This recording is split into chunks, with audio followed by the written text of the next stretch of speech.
আসসালামু আলাইকুম everyone, welcome to my YouTube channel Tech IT Update. তো আজকে চলে আসলাম নতুন একটি ভিডিও নিয়ে। তো আজকে আপনাদের দেখাবো কিভাবে একটি সিম্পলি লোগো ক্রিয়েট করা যায় এবং লোগোটা কিভাবে মকআপ করা হয়। তো মকআপ ফাইল সহ এবং একটি লোগো কিভাবে ক্রিয়েট করা হয় সব প্রসেসগুলো আজকে আপনাদের দেখাবো।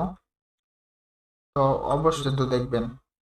আর আপনারা যারা নতুন আসেন অবশ্যই আমার চ্যানেলটি সাবস্ক্রাইব করে পাশে থাকবেন। তো চলুন বেশি কথা না বলে ভিডিওটা শুরু করা যাক। তো আমি আজকে আপনাদের লোগোর কিছু আইডিয়া দিব, মানে আমার যে অভিজ্ঞতা থেকে লোগো ডিজাইনের সে আইডিয়া দিব আপনাদের। তো আমি আজকে একটি লোগো তৈরি করব, সেটি হলো অনলাইন শপ। তো অনলাইন শপের জন্য আমরা সিম্পলি একটি যেভাবে লোগো ডিজাইন করে থাকি ওইভাবে লোগোটা ডিজাইন করব। তো আমাদের যাতে মনে হয় এটা শপের জন্য, যে আমাদের একটা কিছু বোঝানো হয় যাতে এটা শপের জন্য ব্যবহার করা, এই লোগোটা শপের জন্যই। তো আমরা সর্বপ্রথম এখান থেকে একটা আর্টবোর্ড নেব 5 ইঞ্চি বাই 5 ইঞ্চি। তো সাধারণত 5 ইঞ্চি বাই 5 ইঞ্চিতে লোগোগুলো ডিজাইন করা হয়ে থাকে। তো আমরা এখান থেকে পেন টুল নেব। পেন টুল নিয়ে আমি এখান থেকে ফ্রি হ্যান্ড ড্র করব। তো আপনারা পেন টুলটা ভালো করে একটু প্র্যাকটিস করবেন।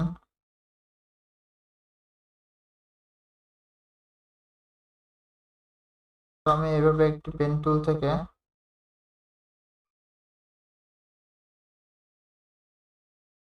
সব কোয়ালিটি একটা শেপ আঁকলাম। তারপরে এখান থেকে আমরা যে এটা দেখতেছেন এটার জন্য আমরা এখানে আরেকটা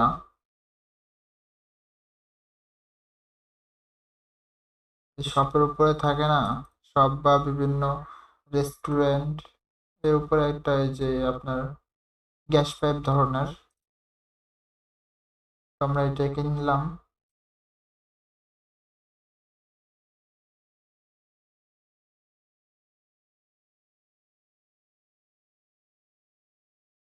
তো তারপর আমরা এখান থেকে এটা একটু উপরে উঠে দিলাম। তো তারপর এখানে আমরা আমাদের যে লেখাটা আছে অনলাইন শপ, তো এটা আনবো। তো আমরা যেহেতু সিম্পলি ডিজাইনগুলো করব তার জন্য আমরা এখান থেকে জানলা কোয়ালিটি, এখানে আমরা 4টা শেপ নেব। তো আমি একই শেপ বারবার কপি করছি এখানে। ওকে, তো দেখুন আমাদের কিছুটা একটা অনলাইন শপের মতন কিছুটা একটা আইকন আইছে। তো আমরা এখান থেকে শুধু যে অনলাইন শপটা আছে এটা একটু কাস্টমাইজ করব। তো আমরা কিবোর্ডের কন্ট্রোল টি দিব। এখানে আমাদের যে টেক্সট প্যালেট আছে এটা ওপেন হবে। তো অনলাইন শপের জন্য আমাদের নির্দিষ্ট কোনো মাপ বা অন্য কিছু নেই, যাতে আমাদের এটা বোঝাতে পারে এটা অনলাইন শপ। তারপর এখান থেকে আমরা এটার নিচে দিব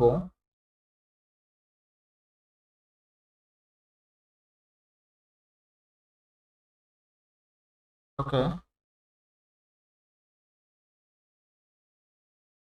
তো আমরা এই জানলার একটা হালকা রিফ্লেক্ট ধরনের সৃষ্টি করব। তার জন্য আমরা এখান থেকে আবার পেন টুল নিব। পেন টুল বা এই শেপটা আমরা কপি করতে পারি। আমরা এই শেপটা কপি করে নিলাম। তো হালকা ছোট করে দিয়েছি। তারপর আমরা এখান থেকে হালকা অ্যাশ কালার কোয়ালিটি দিয়ে দিব, যাতে মনে হয় এটা আমাদের জানলা একটা রিফ্লেক্ট ধরনের। তো এটা কপি করে দিয়ে দিব। আমরা এটা সেন্ড টু ফ্রন্ট দিব। তো এটা আমাদের উপরে চলে আসবে। ওকে, এবার আমরা এটা এখানে দিয়ে রাখবো। তারপরে এই যে আমাদের যে অনলাইন শপটা লেখাটা আছে এটা একটু কিছু কাস্টমাইজ করব। তো এটা কাস্টমাইজ করার জন্য আমরা এখান থেকে ক্রিয়েট আউটলাইন দিব। এখান থেকে আমরা আনগ্রুপ করে নিব।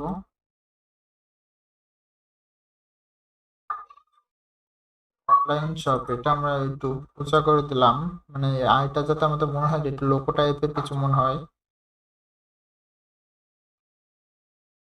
আর আমরা এখানে যে এটা দেখতে পাচ্ছেন এটা পুরো একটা সার্কেলের ভিতরে দিব।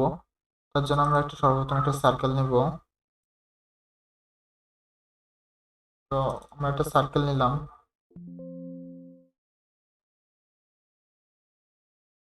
Arrange send to back. তো আমাদের এটা সবার নিচে চলে গেছে। তারপর আমরা এখান থেকে এটা ফিল কালার নন করে দিব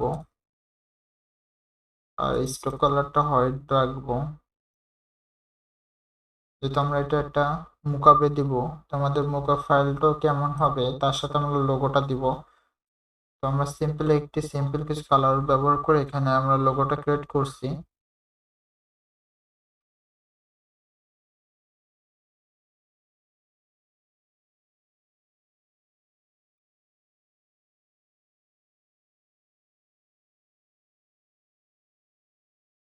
তো আমরা এখান থেকে যে কর্নার গুলো আছে আমরা এই কর্নারটা এটা টেনে দিব।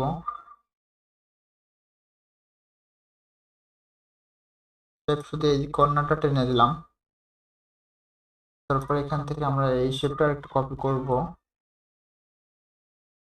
আমরা এখানে অল্টার চেপে এই শেপটা কপি করব।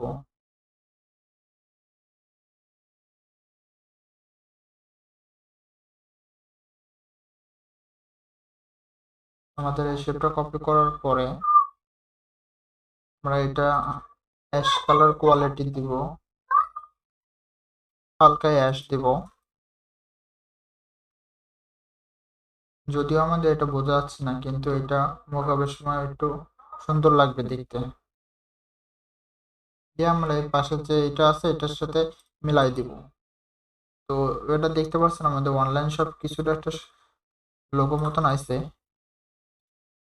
আমরা একটা গ্রুপ দিব কন্ট্রোল G দিয়ে, কন্ট্রোল 0 দিয়ে। এটা আমাদের যে 5x5 ইঞ্চি যে আর্টবোর্ড সাইজ আছে, তো আমরা এটার মাপে করব।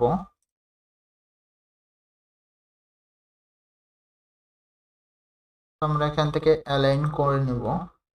এখান থেকে আমরা হরিজন্টালে অ্যালাইন করব এবং ভার্টিক্যালে অ্যালাইন করব। তাহলে এটা আমাদের মিডিল সহজ চলে আসবে।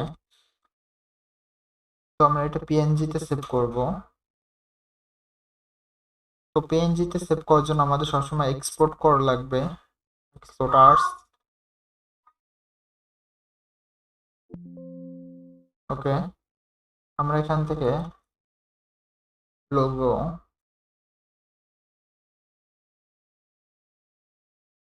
Logo online shop use artboard, তাহলে আমার যে আর্টবোর্ড অনুযায়ী যে এটা আছে সেটা আসবে। তো আমরা এখান থেকে ডেস্কটপে যে কোনো একটা ফাইলে সেভ করে নেব এটা। তো আমি এখান থেকে এটা এই জায়গায় সেভ করে নিলাম। ওকে, তো আমরা এখানে কোয়ালিটি ম্যাক্সিমাম রাখবো। ওকে, আমি একটা সেভ দিছি। তো আমি এখান থেকে ফটোশপে যাবো এবার। ফটোশপে যে আমাদের যে মুকআপ ফাইলটা আছে, তো মুকআপ ফাইলটা এখানে আনবো। তো আমি মুকআপ ফাইল অনলাইন থেকে এটা ডাউনলোড করে রাখছি। তো আমি মুকআপ ফাইলে নিয়ে যেয়ে, তো আমি যেখানে ডেস্কটপে এটা সেভ করছিলাম, যে আগের যে মুকআপটা ছিল এটা ডিলিট করে দিব। তারপর সাপোজ এখানে আমি এটা দিয়ে একটু বড় করে নিব। যদিও আমাদের এখানে এই ফাইলটা দেখা যাচ্ছে না, তো আমরা এটা মুকআপ করার পর এটা ঠিক হয়ে যাবে। তো আমরা এখানে ওকে দিব। এখানে এটা ক্রস করে এজ দিব। তো ফাইলটা আমাদের লোড নিচ্ছে। তো দেখুন এখানে আমাদের অনলাইন শপ এটা কি সুন্দরভাবে বসে গেছে। তো আমরা এখান থেকে হালকা সরাই নিতে পারি যাতে আমাদের মিডিল হয়। তো আজকে একটু লোগো ক্রিয়েট করে এবং কিভাবে মুকআপ ফাইল করে এটা দেখালাম। তো এমন এমন আরো সুন্দর ভিডিও দেখতে আমাদের চ্যানেলটি সাবস্ক্রাইব করে রাখবেন, এবং যারা নতুন আছেন অবশ্যই তো চ্যানেল সাবস্ক্রাইব করবেন এবং পাশে থাকা বেল আইকনটি অন করে রাখবেন। তো দেখা হচ্ছে নতুন কোনো ভিডিওতে, সে পর্যন্ত ভালো থাকবেন, সুস্থ থাকবেন। আল্লাহ হাফেজ। আর অবশ্যই ভিডিওটা শেয়ার করবেন। আর আপনারা যারা গ্রাফিক্স রিলেটেড কাজ করেন, আশা করি আপনাদের ভিডিওটা অনেক উপকারে লাগবে, অনেক কাজে লাগবে। যদি আমার ভিডিওটা থেকে সামান্য পরিমাণ উপকৃত হয়ে থাকেন তাহলে অবশ্যই চ্যানেলটি সাবস্ক্রাইব করে রাখবেন। তো দেখা হচ্ছে নতুন কোনো ভিডিওতে। সে পর্যন্ত ভালো থাকবেন, সুস্থ থাকবেন। আল্লাহ হাফেজ।